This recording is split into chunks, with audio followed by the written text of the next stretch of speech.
Hello everyone, कैसे हो आप सभी। आई होप बढ़िया होंगे। जैसा कि आपको पता है कि हमने एलिमेंट्स स्टार्ट करी हुई है। एलिमेंट्स की हमारी एक्सरसाइज 3.2 कंप्लीट हो गई थी और अभी हम 3.3 पर हैं। 3.3 के भी हमने 4 क्वेश्चन कर लिए थे, अभी हम 5वां क्वेश्चन करेंगे आज। ठीक है, जो हमारा 5th क्वेश्चन है, 5th क्वेश्चन ये दे रखा है। 5th का फर्स्ट पार्ट, इसके 2 पार्ट हैं हमारे पास। If tangent x is equal to 3/4 then find the sine x is and cos x. पिछले वाले जो हमने क्वेश्चंस किए थे कुछ कुछ उन्हीं से रिलेट हैं। पिछले वाले क्वेश्चंस में सेकंड क्वाड्रेंट, फोर्थ क्वाड्रेंट अगर आपने पढ़े होंगे तो आपको पता होगा, उसमें क्वाड्रेंट भी मेंशन थे एक्स के लिए। बट इस वाले 5th के इस वाले पार्ट में क्वाड्रेंट मेंशन नहीं है, बट अगले पार्ट में क्वाड्रेंट मेंशन है इनके लिए। तो जब हमारे पास क्वाड्रेंट मेंशन नहीं होगा तो उसका क्या इफेक्ट पड़ेगा वो मैं आपको बताऊंगी। Tangent x is equal to 3/4 and find sine x and cos x. मैंने इसकी स्टेटमेंट लिख दी है यहाँ पर। ठीक है, कल ये हमारा 4th हो गया था ना, ये मैंने 5th की स्टेटमेंट लिख दी है। अब हमारे पास क्या चीज़ दे रखी है, मैं इसका पार्टीशन कर देती हूँ पेज का। ठीक है, ताकि यहीं पर हो जाए। अब देखो, और बार बार पेज ना मेरे को क्लियर है ना, बार बार पेज ना मूव करना पड़े। ठीक है, अब हमारे पास क्या दे रखा है, tangent x is equal to 3/4 दे रखा है। मेरे को साइन एक्स और कॉज एक्स निकालना है। हम इसको 2 तरीके से निकाल सकते हैं, आपको जो सा मेथड सही लगे वो यूज़ कर लेना। मैं क्या करूँगी, टेंजेंट एक्स को पहले कॉट एक्स में कन्वर्ट करूँगी, फिर कॉट एक्स और कॉसिकेंट एक्स की मेरे पास वैल्यूज़ होती हैं, और कॉट एक्स और कॉसिकेंट एक्स को मैं आपस में रिलेट करके जो भी मेरे पास रिलेशन बनता है उस रिलेशन को यूज़ करके मैं कॉसिकेंट एक्स की वैल्यू निकालूंगी। और हमें पता है कॉसिकेंट एक्स जो होता है वो साइन एक्स का रिवर्स होता है। इस तरह से करके मैं कुछ करने वाली हूँ। ठीक है, तो आज अब इसमें मैं सबसे पहले लिखूँगी कि मैं टेंजेंट एक्स को किस में कन्वर्ट कर रही हूँ, कॉट एक्स में। हमें पता है टेंजेंट एक्स क्या होता है, 1/cot x is equal to 3/4। अगर मेरे को कॉट एक्स की वैल्यू को निकालना है तो मेरे को क्रॉस मल्टीप्लाई करना पड़ेगा, इसको ऊपर इसको नीचे, यानी कि 4/3। तो कॉट एक्स क्या आ गया हमारे पास, 3/4। अब मुझे रिलेशन पता है, अकॉर्डिंग टू 10th ग्रेड में 2 करा चुकी हूँ, अभी तक के जो तीसरा है वो भी इस वाले क्वेश्चन में कवर हो जाएगा। वी नो दैट क्या होता है वो वाला हमारे पास, cot square x is equal to 1 plus cosecant square x. Cosecant square x, sorry यहाँ पर प्लस आएगा, यहाँ पर इक्वल आएगा। ठीक है, cot square x plus 1 equal to cosecant square x. ठीक है, दोबारा से लिख देती हूँ इस चीज़ को कि cot square x plus 1 equal to cosecant square x, ये इसकी आइडेंटिटी होती है हमारे पास। ठीक है, अब हमारे पास किसकी वैल्यू दे रखी है, कॉट एक्स की। कॉट एक्स की कितनी दे रखी है, 4/3। अब कॉट एक्स की जगह डालेंगे 4/3। कॉट एक्स का क्या है, स्क्वायर है, तो 4/3 का भी क्या हो जाएगा, square, plus 1 is equal to cosecant square x. इसके बाद में यहाँ पर आ रही हूँ, इसके बाद यहाँ पर 4 4 जा 16, 3 3 जा 9 plus 1 is equal to cosecant square x. यहाँ पर कुछ नहीं है, 1 लगा लेंगे, इसका एलसीएम ले लेंगे, कितना आ जाएगा 9, क्रॉस मल्टीप्लाई कराएंगे 16 प्लस 9 इज इक्वल टू कितने हो जाएंगे, कॉसिकेंट स्क्वायर एक्स के ही चलेगा। 9 और 16 कितने हो जाएंगे, 25/9 is equal to cosecant square x. अब कॉसिकेंट स्क्वायरिंग जो इधर जाकर क्या हो जाएगी, रूट हो जाएगी। तो कॉसिकेंट एक्स की वैल्यू क्या हो जाएगी, 25/9 अंडर रूट। ठीक है, अब हमारे पास यहाँ पर क्या आ जाएगा, cosecant x is equal to root 25 को ओपन करेंगे, कैसे करते हैं, 5 × 5 लिखेंगे इसको, 3 × 3। और जब भी हम रूट अप्लाई करते हैं तो प्लस माइनस 2 में आता है, प्लस माइनस 2 में आएगा। अब इसका जो स्क्वायरिंग है, मतलब एक पेयर बाहर आ जाएगा इसका, तो कॉसिकेंट एक्स की वैल्यू क्या आ जाएगी, 5/3। हमें पता है क्योंकि रूट के अंदर अगर 2 सेम हो तो दोनों में से एक बाहर निकालते हैं, तो दोनों सेम है 5, तो एक 5 बाहर आ गया, रूट हट जाएगा, 3 एक 3 बाहर आ जाएगा, रूट हट जाएगा, और प्लस माइनस। अब देखो क्वाड्रेंट मेंशन नहीं है ना, अगर क्वाड्रेंट मेंशन होता तो टेंजेंट एक्स के लिए जो भी क्वाड्रेंट देता उसके अकॉर्डिंग हम प्लस माइनस को लिख सकते थे। अब क्वाड्रेंट ही मेंशन नहीं है तो हमें प्लस और माइनस दोनों चलाने पड़ेंगे। इस चीज़ का ध्यान रखना, जब भी क्वाड्रेंट ना हो तो हमें उसमें प्लस माइनस दोनों चलाने पड़ते हैं। अब देखो मेरे पास क्या आया, कॉसिकेंट एक्स आया, मुझे क्या चाहिए, साइन एक्स और कॉज एक्स चाहिए। कॉसिकेंट एक्स मेरे पास इस क्वेश्चन में आया प्लस माइनस 5/3, है ना। कॉसिकेंट एक्स क्या आया मेरे पास इस क्वेश्चन, कोसिकेंट एक्स आया मेरे पास +-5/3। मेरे को क्या निकालना है, साइन एक्स निकालना है। We know that cosecant x is equal to 1/sin x। ये हमें पता है कि जो कोसिकेंट एक्स होता है वो 1/sin x होता है। तो और ये क्या दे रखा है +-5/3। अब मेरे को तो खाली साइन एक्स चाहिए, तो मेरे को इसकी क्रॉस मल्टीप्लाई करानी पड़ेगी। तो साइन एक्स की क्या वैल्यू आ जाएगी, +-3/5 +-3/5। तो साइन एक्स की क्या वैल्यू आ जाएगी, +-3/5। अब मेरे को इस क्वेश्चन में किसकी वैल्यू निकालनी है, कॉज एक्स की निकालनी है। वी नो दैट ये आइडेंटिटी हमें पता है, हम इससे मोस्ट फैमिलियर है। क्या है कि sine square x plus cos square x is equal to क्या होता है, 1 होता है। अब आप साइन की वैल्यू क्या है आपके पास, +-3/5 का whole square plus cos square x, ठीक है, इक्वल टू 1।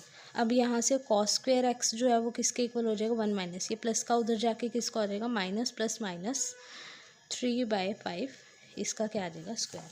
अब +-3/5 को आप लोग कैसे लिखोगे, अब देखना ज़रा एक बार, यहाँ पर बताती हूँ थोड़ा सा कि अगर आप +3/5 इंटू +3/5 करोगे तब भी आंसर क्या आएगा, सॉरी मल्टीप्लाई करना है ना आपको, +3/5 को मल्टीप्लाई करोगे +3/5 से, 3 3 जा 9, 5 5 जा 25, प्लस का तो प्लस ही रहेगा।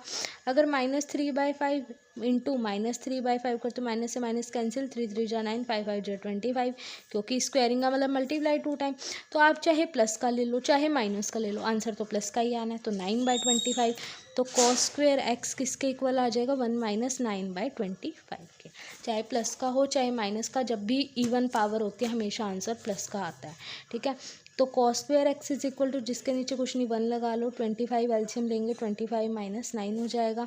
कॉस स्क्वेयर एक्स 25 में से 9 जाएंगे, कितने हो जाएंगे, 16/25। स्क्वेयरिंग उधर जाकर क्या हो जाएगी, root, cos x is equal to √16/25। Under root जब भी लगता है तो क्या आता है, प्लस माइनस आता है। कॉस एक्स, अब इसको कैसे लिख सकते हैं हम, 4 × 4, इसको कैसे लिख सकते हैं हम, 5 × 5। तो कॉस एक्स क्या हो जाएगा, +-4/5। तो कॉस एक्स की वैल्यू क्या आ गई, 4/5, और साइन एक्स की वैल्यू क्या आ गई, +-3/5। फटाफट से चेक कर लेते हैं। 5th का फर्स्ट पार्ट किया हमने, साइन एक्स की वैल्यू हमारे पास भी 3/5 है, इनके पास भी 3/5। कॉस एक्स की वैल्यू +-4/5 है, हमारे पास भी कॉस एक्स की वैल्यू 4/5, ठीक है। अब इसका सेकंड पार्ट करते हैं जल्दी से। सेकंड पार्ट की स्टेटमेंट हमें दे रखी है, if sine x 12/13, sine x कितना दे रखा है, 12/13, and x lies in, short form में लिख रही हूँ मैं, इसमें सेकंड क्वाड्रेंट में लाई करेगा, ठीक है। तो हमें किसकी वैल्यू निकालनी है, फाइंड द वैल्यू ऑफ, पूरा ही लिख देती हूँ, find the value of second x plus 10x, ये निकालना है मेरे को, ठीक है। स्टेटमेंट मैंने इसकी लिख दी है, क्या कि मेरे पास अगर साइन एक्स दे रखा है 12/13, एक्स लाई कर रहा है सेकंड क्वाड्रेंट में, तो हमें किसकी वैल्यू निकालनी है, सेकंड एक्स और प्लस टेंजेंट एक्स, इनकी वैल्यू निकालनी है। सेकंड के अलग निकालोगे, टेंजेंट के अलग निकालोगे, दोनों को क्या कर दोगे, ऐड कर दोगे। यहीं पर पूरा करेंगे इसको, ठीक है। पार्टीशन कर रही हूँ पेज का।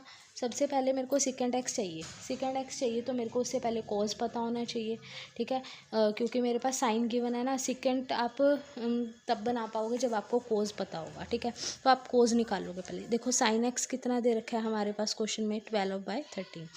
तो अब कॉज एक्स कैसे निकलेगा, वी नो दैट, ये आइडेंटिटी हम जानते हैं जो अभी ऊपर वाले क्वेश्चन में भी हमने यूज़ करी है, कि जिसमें साइन और कॉज का रिलेशन हमें दिखता है। Sine square x plus cos square x is equals to क्या होता है हमारे पास, 1। तो अब मेरे पास साइन की वैल्यू कितनी दे रखी है, 12/13। अब साइन का स्क्वायर है तो इसका भी क्या हो जाएगा, square, plus cos square x is equal to 1। Cos square x यहीं पर रहेगा 1, ये प्लस का इधर जाके किसका हो जाएगा, माइनस का, ठीक है।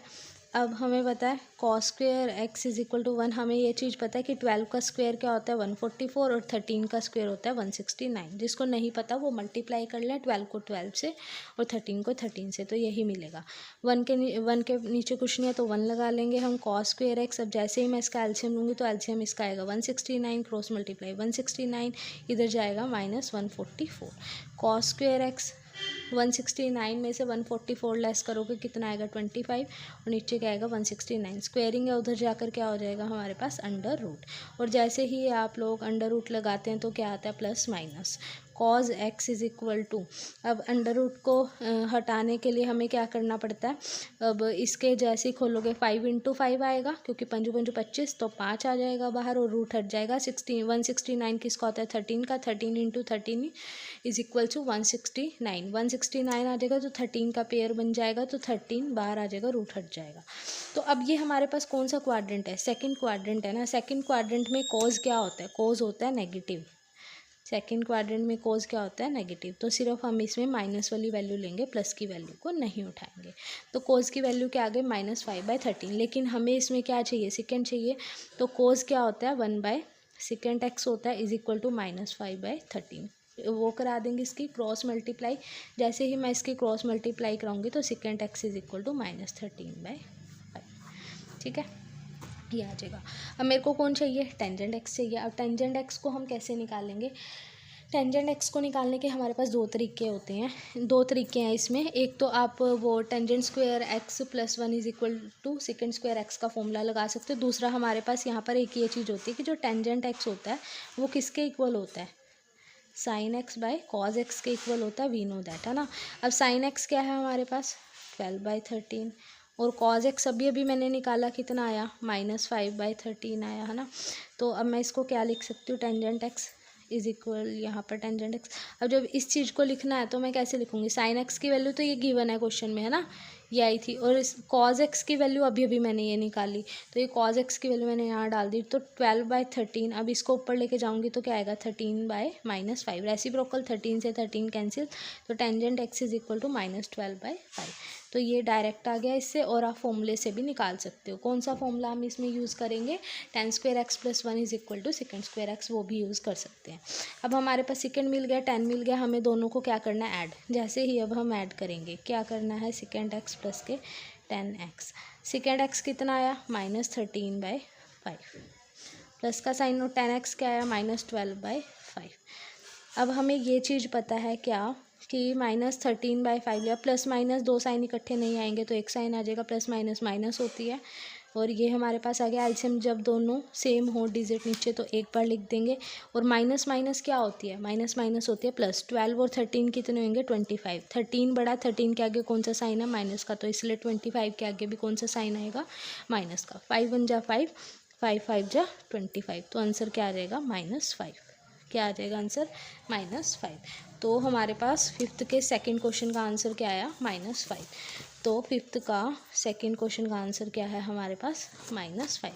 तो यहाँ पर आज आपका 5वां क्वेश्चन कंप्लीट हो गया। यहाँ तक कर लेना, कोई भी डाउट आएगा तो मुझसे पूछ लेना, मैं आपको बता दूँगी। ठीक है, bye bye students, have a good day.